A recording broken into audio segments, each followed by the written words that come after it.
Thank you very much, Jim. Thank you, everyone, for joining us today. I'm very excited about Death Before Dishonor this weekend. It's great to have you with us. I really appreciate it. The support we've gotten from the wrestling media since the relaunch of Ring of Honor has been amazing. And I think it's been a lot of your support that kept Ring of Honor really going for 20 years. And I think is going to keep it going for a very long time going forward. So I'm very grateful for all of you. And we'll try to get through as many questions as I can while still giving detailed answers. But I'll try to balance that. Thank you very much. And Jim, I'll turn it over to you, sir. All right, Tony, thank you. And thank you to everyone again for joining us. So we're going to start with Kenny McIntosh from Inside the Ropes. And following Kenny will be Jay Shell Nicole from Inclusive Creations. Again, we'll try to keep our questions as succinct as possible so we can get as many people on.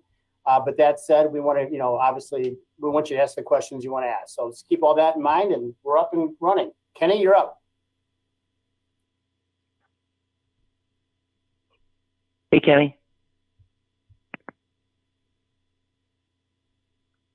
Kenny, you're muted. You need to unmute your line.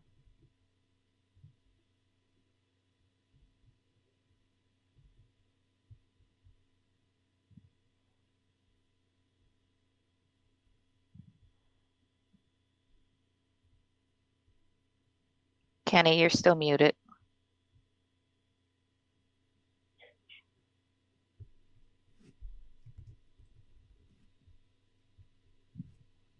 All right, Jim, we'll have to move on for now. Yeah, let's go ahead. Let's go to Jay Shell Nicole from Inclusive Creations. And then following Jay Shell will be Brandon Thurston from WrestleNomics. And Kenny, we'll see if we can regroup with you a little bit later. Jay Shell, you're up.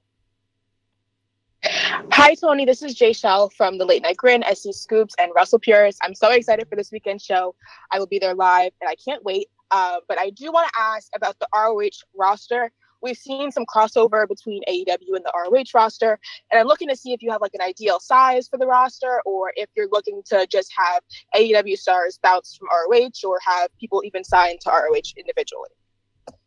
Well, it's a great question. Thank you. And I think it's going to be a sliding scale in some ways. Just as AEW's roster has expanded as the programming expanded, really, if you look, the roster grew when we had AEW Dynamite and AEW Dark, and we tried to build it, strengthen the roster. Then we added Elevation and tried to add more young wrestlers, and it gave us more chances to develop people for those spots. And I think around that time, a lot of young wrestlers did break through and get on TV. And then last year, almost 1 full year ago, we added AEW Rampage.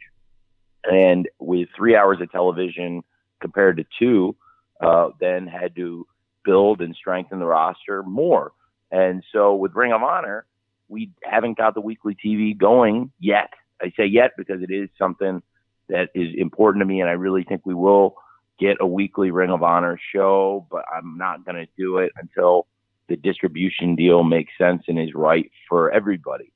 And I think right now we have a certain number of key stars for Ring of Honor, as well as performers that will be really important in the near term and also for the long-term future.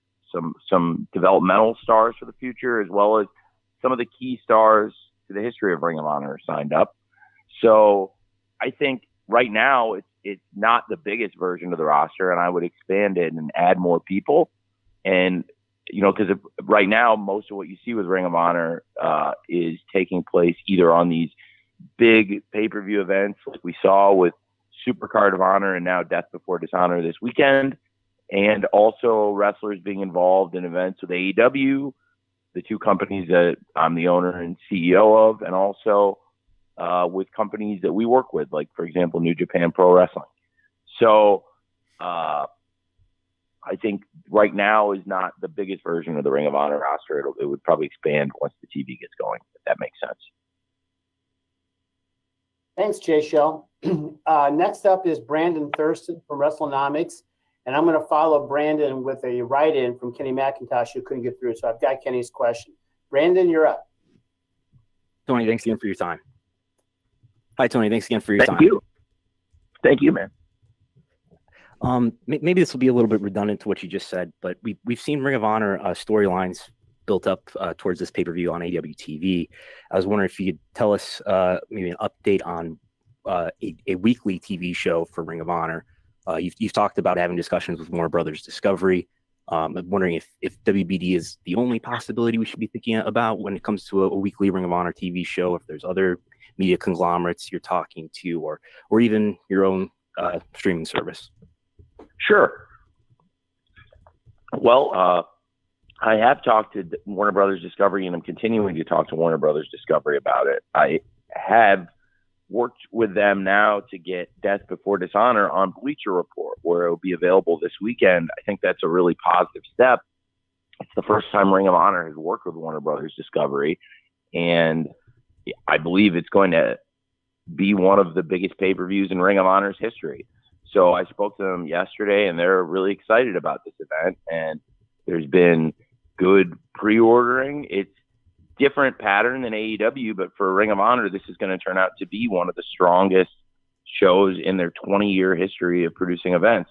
So I think it's a great way to start the partnership with this event, get Warner Brothers Discovery familiar with the Ring of Honor brand, which is happening. We've been in Atlanta this week, one of the home cities of Warner Brothers Discovery. A lot of the executives have come to the show and been around AEW and also around a lot of the great Ring of Honor stars. So I think there's definitely appetite on both sides and interest. And like I said, we started things out together with our first pay-per-view event with Warner Brothers Discovery working with Ring of Honor. And hopefully I really, really would love to parlay that into weekly TV for Ring of Honor, which would be, I think, great for the wrestling fans and obviously great for everybody working with Ring of Honor. Brandon. Thanks. The next question is going to come from Kenny, as noted, and Chris Mueller will follow from Bleacher Report. Kenny's question is probably in the same vein, but let's ask it anyway to make sure we cover off everything on this topic, Tony. Kenny asks, he just wonders is the long-term vision for Ring of Honor to have its own TV show and only have ROH on AEW for an interpromotional type build pay-per-view, or will Ring of Honor maintain a presence on AEW TV long-term regardless? Well, that's a great question. I would like there to be interaction. I think the two companies can work together. I believe both companies would benefit from that, AEW and Ring of Honor. But I would like a lot of the primary focus on Ring of Honor to be on Ring of Honor shows going forward. But there's also a lot of positive things about having some of the people who are the champions in Ring of Honor being involved in AEW TV and vice versa, having a lot of the AEW stars competing in Ring of Honor, including for the championships, which is contributed to, I think, a lot of the interest in Ring of Honor, frankly, because right now Ring of Honor has one of the strongest lineups of champions in pro wrestling. It includes some of the homegrown stars of Ring of Honor and also some of the top stars of AEW who've gone and competed there. So I think all of it blended together makes for a really interesting lineup. And in this case, for Death Before Dishonor, it makes for a really interesting lineup of matches this Saturday. I think AEW television could be involved in the promotion of Ring of Honor and cross-promoting Ring of Honor, and also to some extent in populating Ring of Honor in terms of competition going back and forth. And I think it can benefit both companies. But I would also love to have the primary focus on Ring of Honor week to week be on Ring of Honor's own TV show that I'd like to get going in the future, TV or streaming or wherever it ends up, but definitely the right platform, the right deal for everyone involved. Thanks, Kenny. Thanks, Tony. Okay, as promised, Chris Mueller from Bleacher Report, you are coming up next, and Chris will be followed by Mike Johnson from PW Insider. Chris, you're up. Hey, Tony. Thanks for taking the time. Hi, Doc. Hey, Tony. First of all, apologies if I've started something that ruined your Twitter mentions recently. And then, no, second, I don't know. Secondly, so the last ROH pay-per-view, the pre-show had 4 matches and the main show had 8. And AEW pay-per-views are always known for having roughly the same amount and close to a dozen matches. So far, we have 1 pre-show match and 6 main card matches announced. So I was just curious if you had plans to add anything between now and the event. Yes, I definitely do. We will definitely add some matches between now and then, and we'll have more information tomorrow night on AEW Rampage about Death Before Dishonor, and also, on our social media and Ring of Honor accounts leading up to the event. So tomorrow night on Rampage, we'll have a bit of an update, but we'll definitely be adding some stuff between now and then to the Death Before Dishonor and 0 Hour cards. Okay, thanks, Chris. Yep. Thanks, Tony. And the length, and by the way, it's a great question, Doc. The length is going to be the same as it was for Death Before Dishonor for the pay-per-view and the 0 Hour. Okay. Mike Johnson from PW Insider, you are next, and Mike will be followed by Kevin Mitchie from Sportsnet. Mike. Hey, Tony, how are you, sir? Doing great, man. How are you, sir? I am in the middle of a thunderstorm here in New York, so if you hear any weird noises, I'm not doing anything strange. The last Ring of Honor show was a show you inherited from the previous ownership.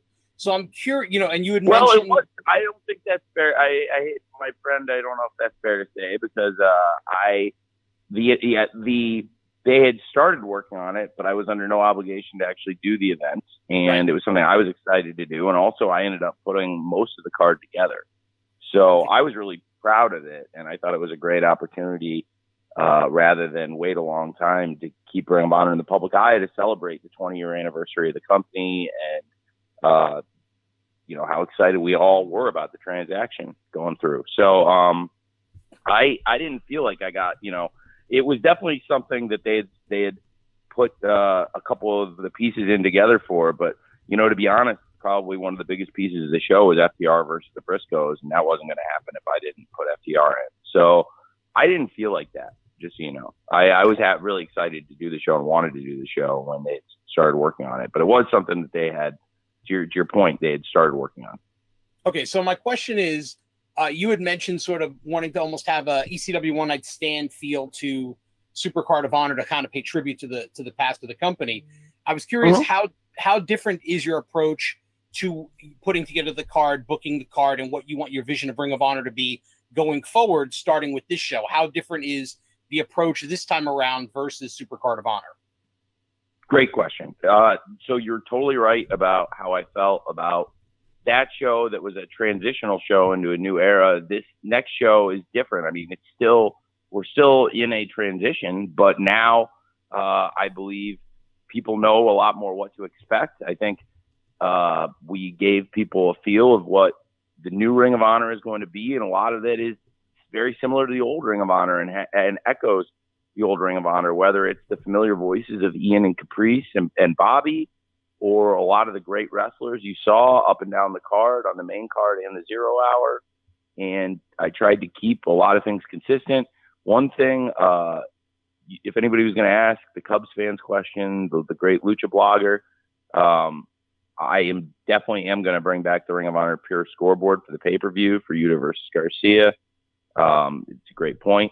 And a lot of the feel of the show, hopefully for the longtime Ring of Honor fans, it's going to make them really happy. And also, I know for a fact we're making new fans to some extent, through using AEW's widespread television penetration, and also people just who were aware of Ring of Honor and hadn't gotten pushed to check out the events one way or another. So I think this will be much more of an established thing, and less of it. We're still in a transitional phase, but it's less of a transition. It was, I think it was. I remember fans saying it was jarring having Ian do the card rundown, like they might hear Excalibur do on AEW, running down upcoming matches in the world of wrestling, and but it wasn't a bad thing. It was just like, wow, this is kind of surreal seeing Ian do that card rundown like Tony would have Excalibur do, and I think, but nobody had a problem with it. It was cool, right? So I think people have a better idea what to expect after Death Before Dishonor in a very good way, because from everything I've seen, Death Before Dishonor was been one of the best reviewed wrestling shows of the year. Or excuse me. Supercard of Honor was one of the best reviewed wrestling shows of the year. And I think Death Before Dishonor is going to be hopefully even better. And on paper, I think the card is even stronger. So I'm really excited for Saturday. And I think hopefully anybody who enjoyed Supercard of Honor would really enjoy this pay-per-view. And if you haven't seen Supercard of Honor yet, it's definitely worth going out of your way to check out, because like I was just saying, it's been, I think, one of the better reviewed shows of the year. Thanks, Mike. Indeed. Thanks, Mike. Thank you, Tony.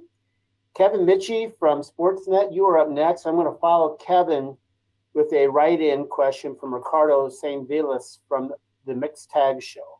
Kevin, you're up. Hey, Tony. Greetings from Toronto, Canada.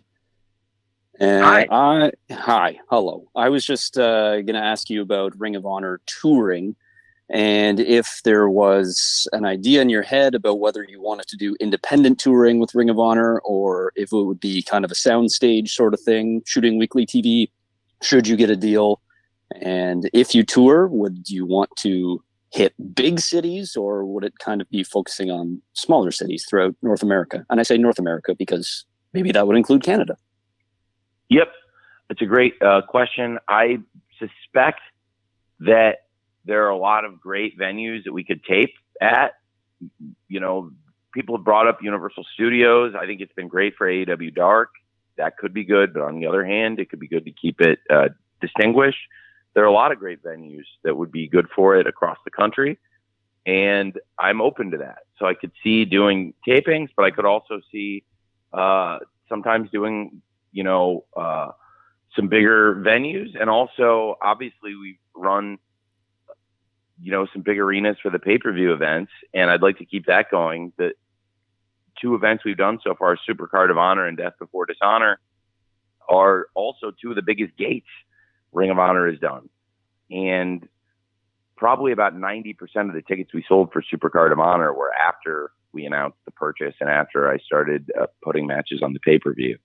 So I do think we've gotten a lot of renewed interest in Ring of Honor, where there is definitely potential to go run bigger venues, not just for the pay-per-view, but also for some of the big TV events.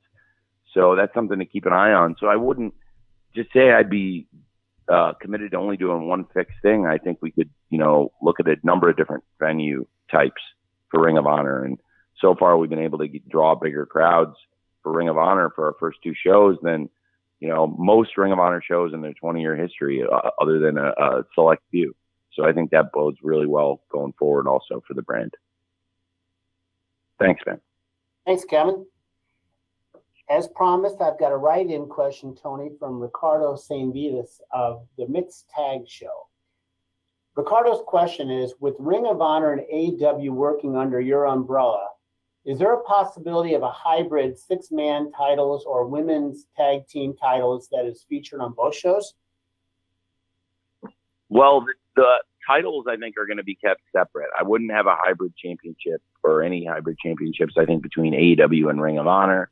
For example, the AEW All-Atlantic Championship is a belt that has been defended outside the country versus wrestlers outside of AEW, and then Pac or whoever ends up retaining the title in his upcoming defenses, the champion will return to America and defend that title against AEW wrestlers. And I also think a lot of the AEW championships have been defended, outside in other companies against other wrestlers, and we've seen championships from outside AEW defended here.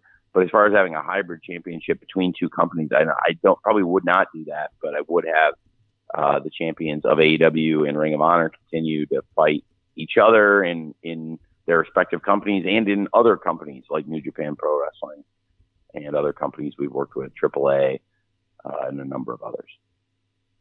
Rev Pro now in England is a great example of that with the All-Atlantic title also. So that's probably how I saw it going. Thanks. Thanks, Ricardo. Thanks, Tony. Ella J, I hope you'll be ready. You are next. Ella J is with a wrestling gal, and Ella will be followed by Sean Ross Sapp of Fightful. Ella, you good? Guys hear me? Yep. Hi, Ella. Perfect. Hi, how are you? Great. How are you? I'm doing great. I had a question. I was wondering if there was a possibility for Ring of Honor to kind of have the same ranking system that AEW does right now for contenders. I'm probably not going to do it like that. I'm not sure. I think if there's something to be said for having a different approach to organizing the contenders, but I'm not settled on that one way or another. I think there's merit to it for sure with the ranking system we have in AEW and how it keeps a clear picture of the landscape of contenders. But on the other hand, I think there's something to be said for keeping it some differences between the companies. So it's a great question, Ella, but I'm not really sure. I haven't decided one way or another yet if I'm going to do that. Right now, we're not using it like that, but I'm trying to use still the logic of wins and losses in the booking of it, if that makes sense. But I haven't necessarily organized everyone into a top 5 graphic, so to speak. Thank you, Ella. Sean Ross Sapp from Fightful is next, and Sean will be followed by Trevor Robb, a write-in question from Post Media. Sean?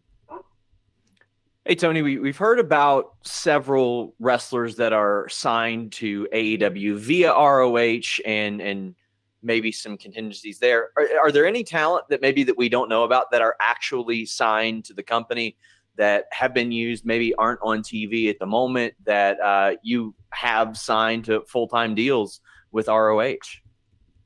Briscoes. That's interesting. The Briscoes is a great example of that. The Briscoes are under contract to Ring of Honor and a long-term contract. And I think there are some other developmental wrestlers, but really the key, probably the biggest names that are exclusively signed to Ring of Honor are the Briscoes.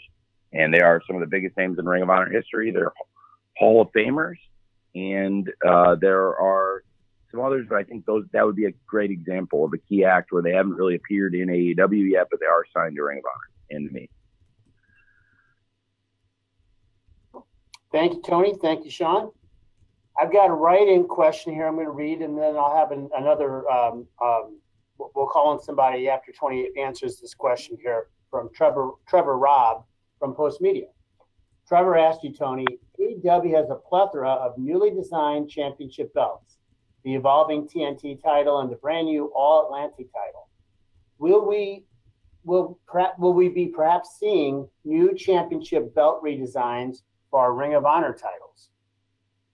That's a great question. I'm open to new designs, new championship belts. Obviously, we're just getting started. It's our first few months here and officially running the promotion. And this is the first pay-per-view where I've been the official owner. We were in the process of finalizing the transaction on the last show. So I was the booker and the interim owner, so to speak. And we actually did, as we did the deal, we kept the profits from that show. It was after the time of the letter of intent. So everything after that going forward, I took over the business operations. But still, in some ways, it feels really final now.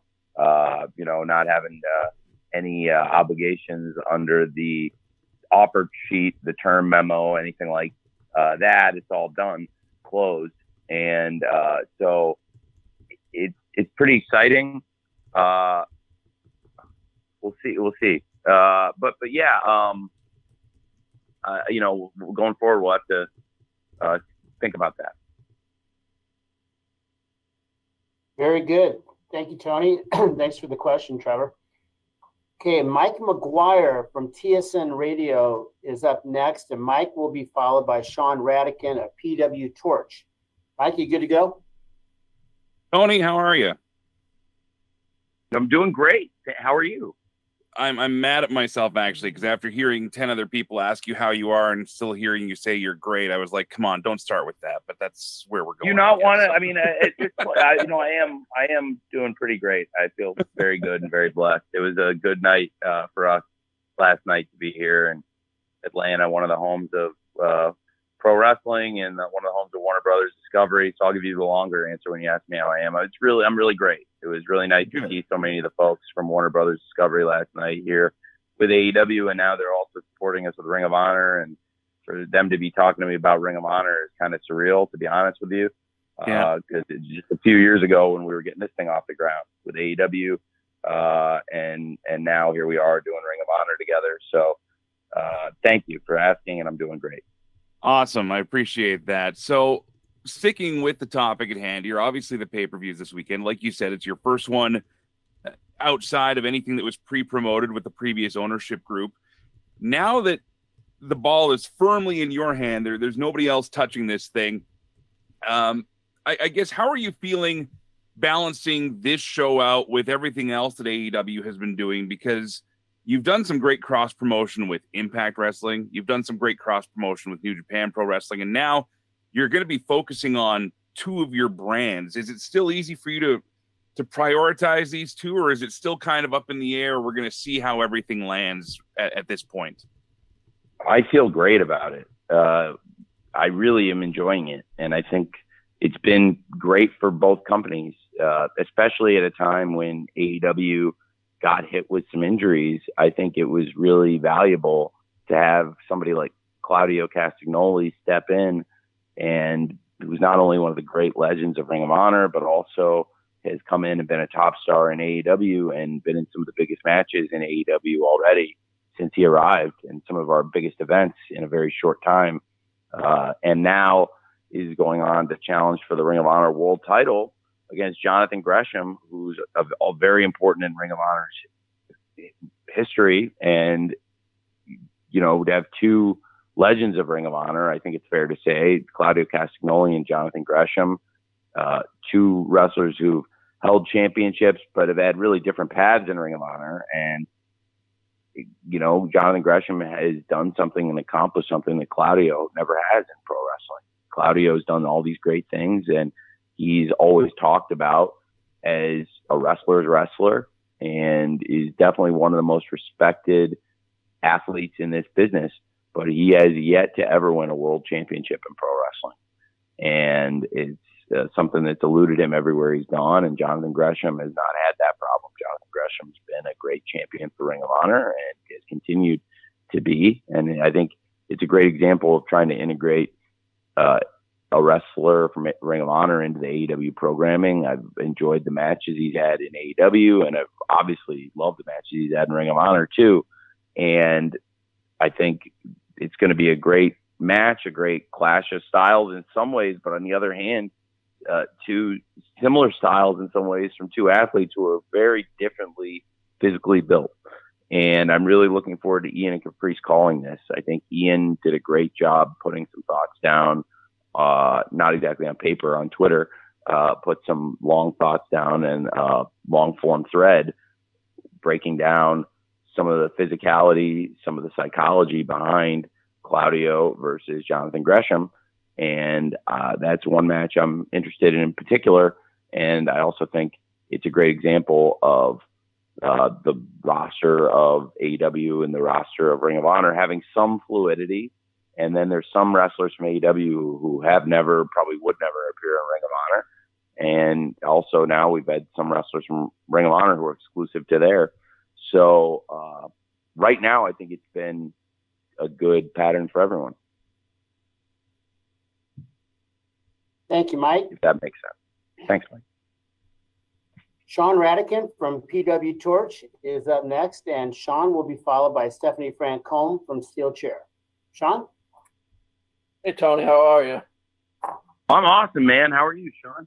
I'm good. I'm excited about the show this weekend, and I wanted to ask you about, promoting the show. There's been stuff on AEW Dynamite, but also some really good video packages with, Caprice Coleman moderating the Briscoes and FTR, and Ian Riccaboni being used for the Jay Lethal and Samoa Joe match this weekend, and they really captured the, kind of the feel of ROH and what it's about in my eyes. Can you talk about, is this representative of, you're booking 2 shows? What's it going to be like once, or what do you anticipate it being like once TV starts? And you think the 2 shows are going to, Dynamite, has its own pace, but it seems like ROH now has a real shot to have a different feel. And personally, what's that like? I'm sorry, this is long-winded, but what's that like for you to, develop, ideas for the 2 shows and have 2 distinct feels for each show? Well, it's a great question, and it's not long-winded at all, Sean. You have to remember who you're talking to. So I give what you get. Your question was not long-winded in any way, and I hope I'll try to not make my answer like that. But it's a great question, a great couple questions. So I appreciate you saying that. I think the video packages that we put together, they have a different feel than AEW. We've got some different hosts that I think add to the presentation. You mentioned the great jobs that Ian has done, in particular Caprice recently, for example, with FTR and the Briscoes, and some of the videos that Caprice has done in the lead up to the pay-per-view. I think they do a great job. So in particular, having different hosts has added to it. Now having Ian and in particular, again, Caprice appear on a regular basis on AEW TV. They've been on Dynamite, and Caprice has been on Rampage a lot. And I think it's been great. And I do think that's helped build an audience in some ways for Ring of Honor, but also show that Ring of Honor has a different voice and a different presentation. I think that'll continue into the television. The pay-per-view, like I said, Supercard of Honor was incredibly well received. And now I'm really very optimistic that Death Before Dishonor this weekend is going to be a great, great pay-per-view. And again, can hopefully show the kind of feel that we're going to have for Ring of Honor. And it's a different pacing and even a different pay-per-view structure in some ways than we've done with AEW, where this pay-per-view, has got a different length and a different feel. And I do think that it's going to be positively received. I'm hopeful, but I also think that it'll give people another flavor of what to expect. And you'll see the Ring of Honor pay-per-views. They're just a little different from the AEW pay-per-views, still great. And hopefully that'll continue into TV. They'll have 2 distinctive feels for the shows, I really believe. And I hope you'll enjoy them. There are some people I know, some wrestling purists who I've told that they're really going to enjoy the Ring of Honor shows. Like a great example, like my friend Rick Rubin, who is just an awesome, awesome guy. I hate to name drop him, and I rarely do, but I really like him a lot, and he loves pro wrestling so much, and he's one of the smartest people I know, and just a really, really, really cool, really good person. And I think this is a wrestling show Rick Rubin's really going to enjoy. Just an example of someone I know. He watches all the AEW shows. He loves them and talks to me about stuff all the time. Christian Cage in particular has been killing it in his eyes. And I really respect his thoughts and his ideas. And I just love Rick. And this is a show I think Rick's really going to enjoy. So I'm fired up for it. Thank you, Sean. Thanks, Sean. As promised, Stephanie Francone from Steel Chair is next. On deck will be Bill Pritchard for WrestleZone. Steph, yep. Hi, Tony. Hi, hello. How are you? Oh, I'm very well. Thank you very much. How are you? Oh, great. The sun is wonderful here in France, and we are looking forward to watching this new Ring of Honor pay-per-view. I wanted to ask you about the tradition, because Ring of Honor is really something about tradition, pure rules, and things like that. And it also helped a lot of talents to become who they are today. And for you, was it essential to have in your roster some of those people who help Ring of Honor become what it is today? I think about CM Punk, Samoa Joe, Claudio, people like that. Thank you. I think, thank you for asking. I think it's been tremendously important to the resurrection of Ring of Honor, getting some of the key names involved. I think Final Battle, AEW had very little to do with the event, but I wanted to help out because, like I've shown with a lot of other wrestling companies, when the chips are down, if somebody needs help, you know, if it's not going to hurt AEW and if it's going to help them but not hurt us, I'll generally do it. And, you know, we've done it for other wrestling companies before. And when Ring of Honor was going down, Final Battle 2021 was going to be the last show under the previous ownership. And it was looking to be the last Ring of Honor event for probably a while. And they came and reached out and were interested in having some of the legends of Ring of Honor, like the CM Punk, Bryan Danielson, Adam Cole, who are three of the top stars in AEW. Of course, all of them have been out injured, and I'm optimistic we'll get all three back, hopefully soon, and it'll make a huge difference in AEW. That, not to get totally sidetracked talking about AEW, but there are three of the great legends of Ring of Honor.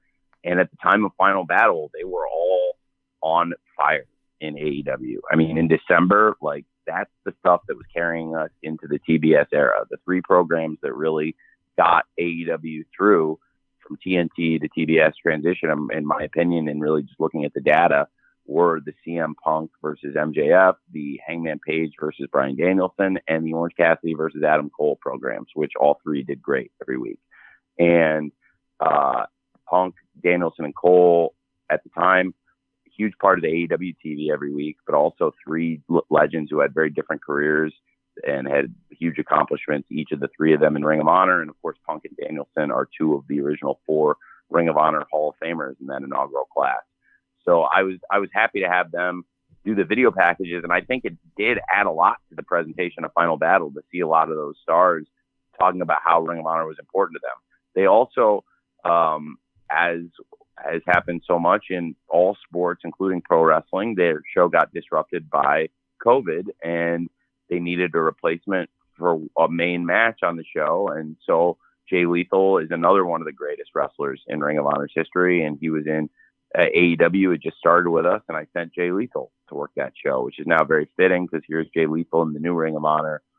Talk about one of the greatest wrestlers in Ring of Honor history and the longest reigning television champion in ROH history. And to have the longest reigning world TV champ in ROH history, Jay Lethal, challenging the Ring of Honor TV champ, Samoa Joe, who is in his first reign as the TV champ, but is also one of the most accomplished wrestlers in Ring of Honor and is also one of those initial four Hall of Famers. So it's very cool getting these wrestlers involved in Ring of Honor. I was happy to do it, honestly, before we had anything to do with it. And there was a decent chance we weren't going to be the ones that ended up buying this company, but I that's not why I did it. I thought it was the right thing to do, and they asked, and when I've asked people in wrestling for favors, people have helped me out, but generally, to be honest, probably more so, I get asked all the time for stuff, and I mostly, when I can, try to accommodate it. That was one of those times where I'm glad we did. And so it's been, I think, important to the relaunch and the new Ring of Honor to have this feel that there's some of the great stars are coming back. I think Ian summed it up in this thread he put together probably better than I've seen anybody else say it. That, like, last year, Ian and Caprice would have these conversations, and Ian would say, how would Samoa Joe fare now in this Ring of Honor? How would Claudio fare in this Ring of Honor? Well, this weekend, you get to find out for yourself. You get to see a lot of the young stars that have come up in this Ring of Honor today and in recent years against some of the greatest stars in the 20-year history of Ring of Honor who've gone on and had left and now are back because Ring of Honor is stronger, in my opinion, than it's ever been before now after 20 years of history. And it's crazy how it ended up here, but I think it's a great question. And I believe it's been a really big part of the success of the relaunch is bringing back some of the biggest stars of Ring of Honor while also keeping a lot of the people that kept Ring of Honor going in recent years involved in the show. Thank you. Thanks, Stephanie. Bill Pritchard from WrestleZone, you are up next. Bill will be followed by Max Everett from Sportskeeda. Bill? Unmuted. Hey, Tony. Everybody already asked you how you are. You said good. So are you looking forward to anything at Comic-Con being revealed this weekend? Yes. We are going to have hopefully some good news at Comic-Con, but I'm not sure yet if it's going to go through, but I'm hopeful that it will. So that would be great. And so I'm optimistic we'll have some news at Comic-Con, but I can't say for sure yet, just because of the unpredictable nature of the things I could be announcing. If that makes sense.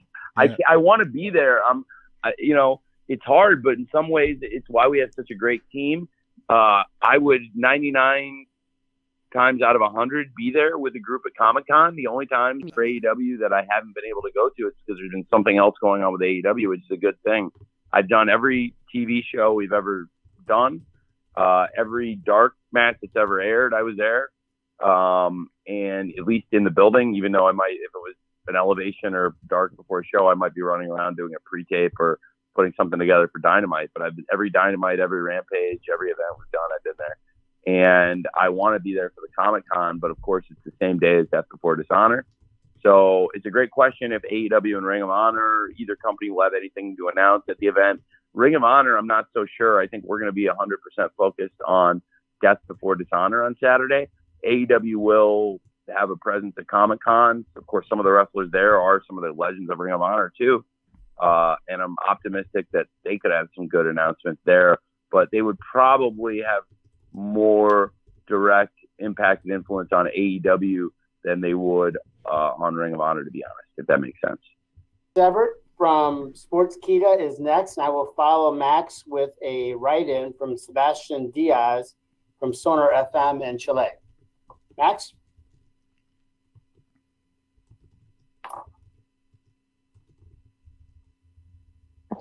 Max, you're muted. You need to unmute yourself.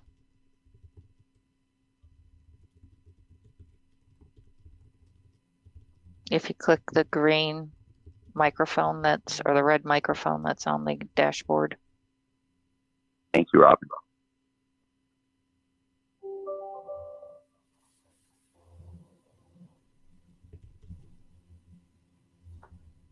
How about if I go ahead and ask Sebastian's write-in question, and then we'll check in with Max after that, okay? Sure.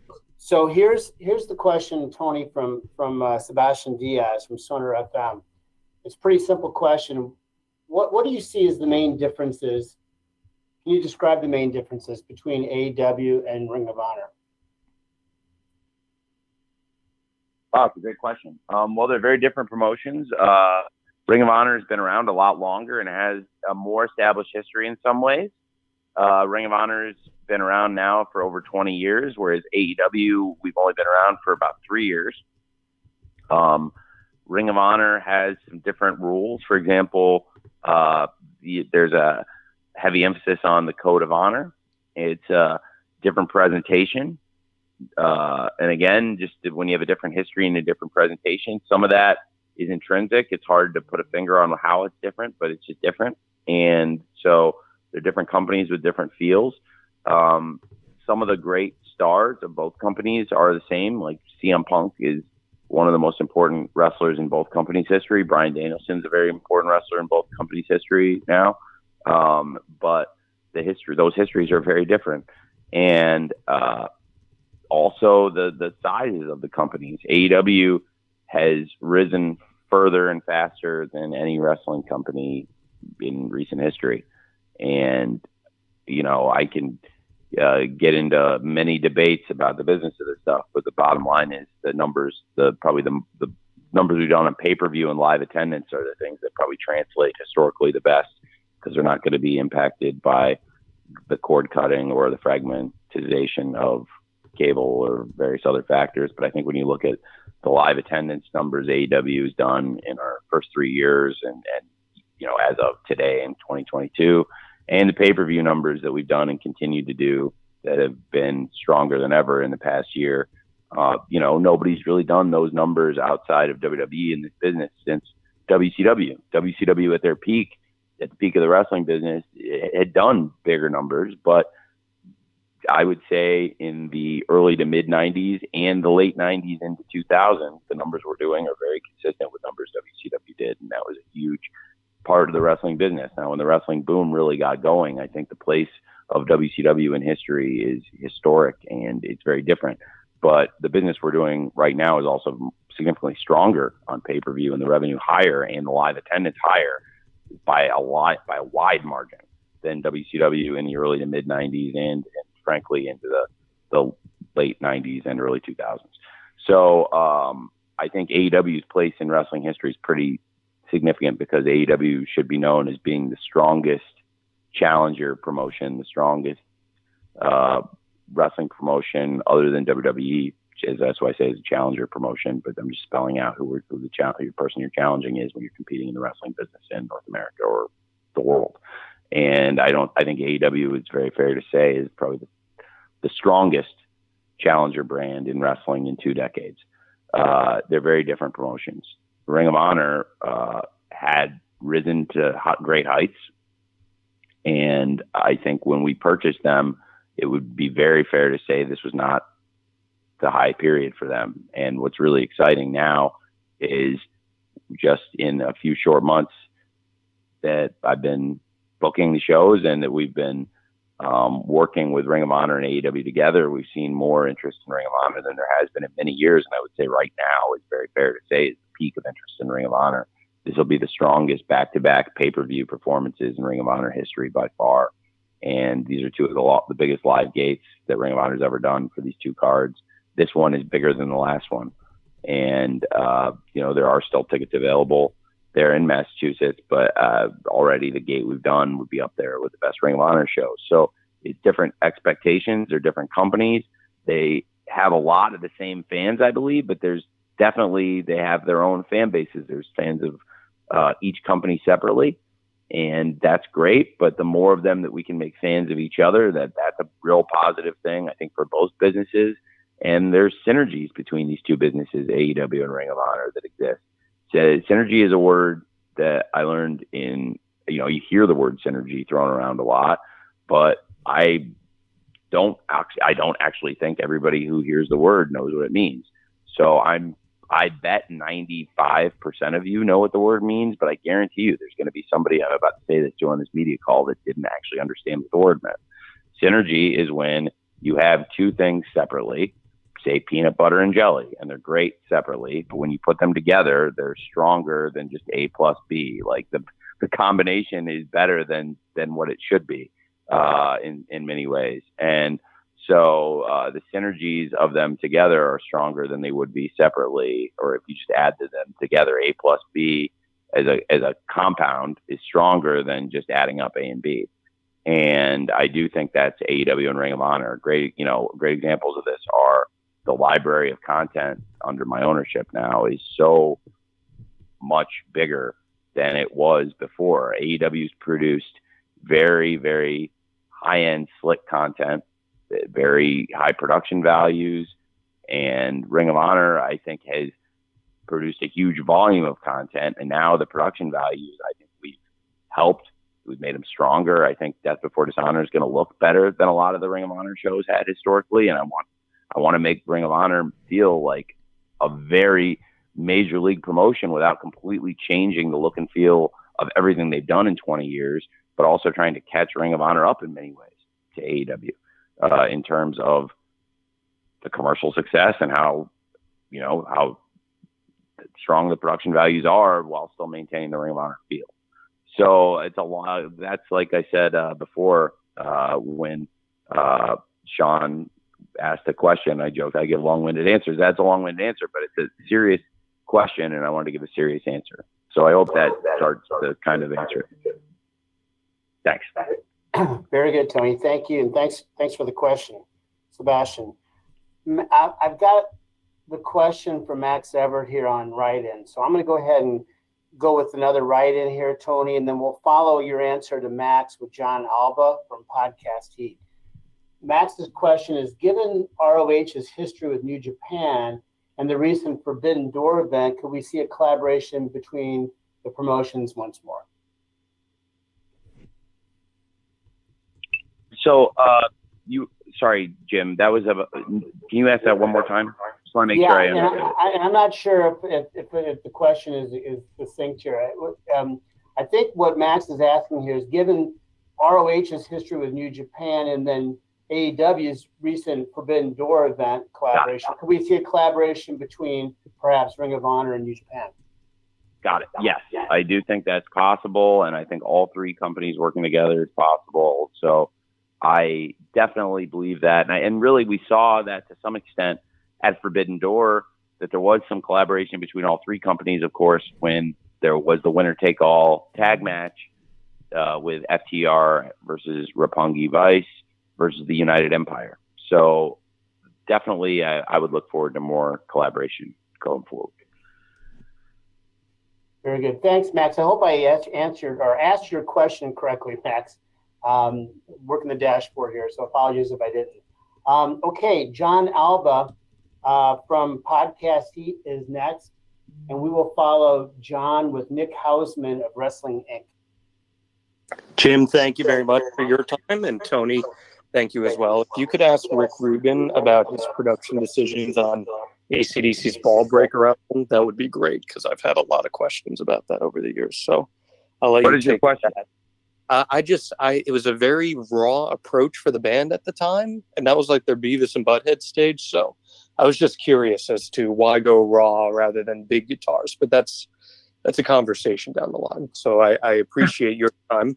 I want to ask about Willow. Willow is someone who, anytime she shows up on AEW TV, everyone is talking about, and you have had confidence in putting her in some pretty high stakes spots here in Ring of Honor so far. What is her status right now with either company, and do you see a future for her as an anchor of one of your women's divisions in the near or distant future? Willow's been wrestling with AEW, and she had wrestled with Ring of Honor in the past also, and now with being able to book both companies, I think Willow is a great wrestler for any wrestling promotion, including both AEW and Ring of Honor. And I think she's a great face for any women's division, and we're watching her get better and better and better. And I think she's improved a lot in the time I've known her, and I mean that in a very sincere way, and I'm very appreciative of how hard she works, because I think Willow's gotten tons better, and still the sky's the limit. So I'm very excited about her growth as a pro wrestler, and I think Willow's a great prospect and a great young star going forward for both AEW and Ring of Honor, and could be a strong featured wrestler going forward for either company or both companies. Thanks. Okay, so Nick Hausman is next, and then we're going to finish. We're getting close to the top of the hour here, so we're going to go with Nick, and then we're going to conclude here with, spinning the wheel, Dom D'Angelo, also from Podcast Heat. So Nick, you're up, and we'll conclude with Dom. Hey, Tony, thanks for taking the time today. My pleasure. So I wanted to ask you about this recent Fightful report that Colt Cabana is slated to be part of the Ring of Honor roster. He's not advertised for this card. Is he going to be in the ROH mix? And I was also wondering if you could comment on the dynamic between Cabana and Punk. We know there's issues. They both talked about it, but there's some speculation that Cabana may be headed to ROH to put some distance between the two of them. Well, I would say that Colt is part of what we're doing in Ring of Honor. Obviously, he was involved in Supercard of Honor and has been a great wrestler in the past of Ring of Honor. And I am planning to have him involved in the show this weekend. And they haven't announced everything for the card yet. We've only put in championship matches so far, and then one match for the 0 hour, of course. Willow had a great performance on Dynamite, and I thought it was important to follow up on Wednesday Night Dynamite and let the fans know they can check out Willow on the 0 hour for free. And if you enjoyed seeing Willow here on Wednesday Night Dynamite, hey, check out the 0 hour. And she's wrestling Allison Kay, who's another great wrestler who's come into AEW in the past and is somebody I really respect and thought would be a great opponent, and I thought Allison Kay versus Willow would be a great match. So right now, that's the only match we've announced outside of the championship matches. But Colt was a big part of the Supercard of Honor in the 0 hour, and absolutely will be involved in Death Before Dishonor. And I wouldn't comment on the other stuff, but thanks for asking anyway. But I do think it'll be great for that event going forward for Ring of Honor, and just in general, always happy to have him around. So I think a lot of the legends of Ring of Honor, to the point I was making before, being involved in Supercard of Honor and now again in Death Before Dishonor, people coming back who hadn't been around in years in Ring of Honor, some people in many years, in the cases of, say, Samoa Joe or Claudio, but other people who it's just been a few years they've been away, like Colt Cabana. I think all of that has led to an increased interest in Ring of Honor, all these people coming in, and Colt Cabana is definitely somebody that's going to be involved in Ring of Honor. Thank you, Nick. Thank you, Tony. And to bring us home, we have Dom D'Angelo from Podcast Heat. Dom, you're up. You're the last one.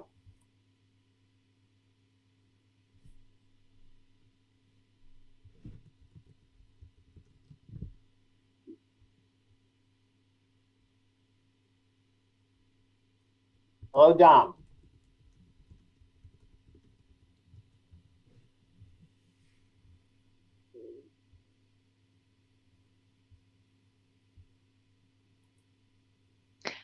I can't get Dom unmuted. Okay. Well, let's see here. Let's see if maybe we can squeeze one more in. I tell you what, sure. I've got a write-in. How about that? Let's end with a write-in, and then we'll close it. It's a good write-in question here from Isa Ramos from Lucha Libre Online. Very excited for this show. How is it booking two separate companies, and what's the decision process to figure out what ROH talent to feature on AEW television? Well, I really appreciate the question, and I really enjoyed the booking of both companies, and I think it's been great having a lot of the great wrestlers involved that have straddled both promotions.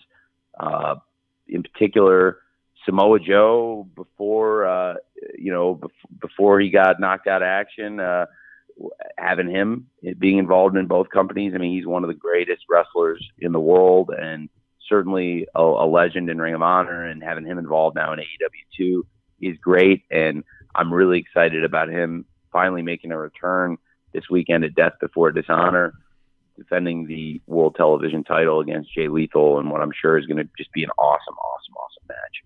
And I absolutely have followed Ring of Honor. I've enjoyed Ring of Honor and been a fan of Ring of Honor during its history. And it's very different to go back and try and pay tribute to the history of another promotion versus AEW, where I try to pay history to all of pro wrestling and try, I think AEW is the home of pro wrestling on TV.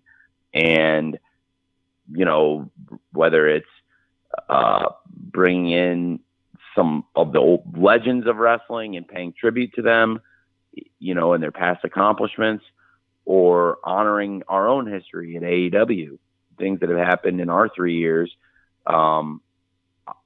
It's important to me, but it's also our own homegrown history. It's very different than taking over Ring of Honor, and reimagining a company that has had a great history and has a great legacy in pro wrestling. So it's very different, but I really enjoy it. And I think that there's a great balance between the two. It's different than when we started doing Rampage and doing a second AEW TV show versus, booking a second promotion, but it's a lot of fun. Thanks for asking that. Jim, I don't know if did you ever, person who couldn't get their phone unmuted? Did they ever get it fixed? I think we just closed the panel, if you will. So right here at the top of the hour, Tony. So we got to get Issa in there in place. So hopefully we've accommodated everybody sufficiently here. How's that sound? Well, great. Yeah, it's good. Well, I'm really glad to be able to talk to everybody today, and lots of great questions. Thank you, Jim, for getting this set up. Thank you, Mandy and Robin. I really appreciate everybody taking the time to talk about Death Before Dishonor. Hopefully a lot of you are going to make it up to Lowell, Mass for the event or get a chance to watch it on TV or streaming. And I'm just really humbled by how much interest there's been in the new Ring of Honor. And I'm really excited for the future of Ring of Honor and for AEW. And without all of you great folks in the media and the coverage you provide, disseminating all the information, and giving your thoughts to the fans around the world, you power pro wrestling. And, you know, the wrestling media helped bring me to pro wrestling over 30 years ago. And I know a lot of you grew up with the wrestling media, and now you're a part of that same wrestling media, and it's really great. And I appreciate your time, and thank you for taking the time to talk to us today about Death Before Dishonor. Thanks for that close, Tony. And we'll just echo on our end to thank everybody. We are at the end of our time, but we're very, very grateful. And as always, as you know, we provide an audio file of the presser that you just attended. So we'll be doing that shortly. So be looking for that. And we hope to see you in person on Saturday night. If not, we know you'll be tuned in. And for that, everyone at Ring of Honor is extremely grateful. So again, thanks a million for attending, and best wishes for a good rest of your week and a great weekend ahead here with Death Before Dishonor. Thanks, everyone. Thank you.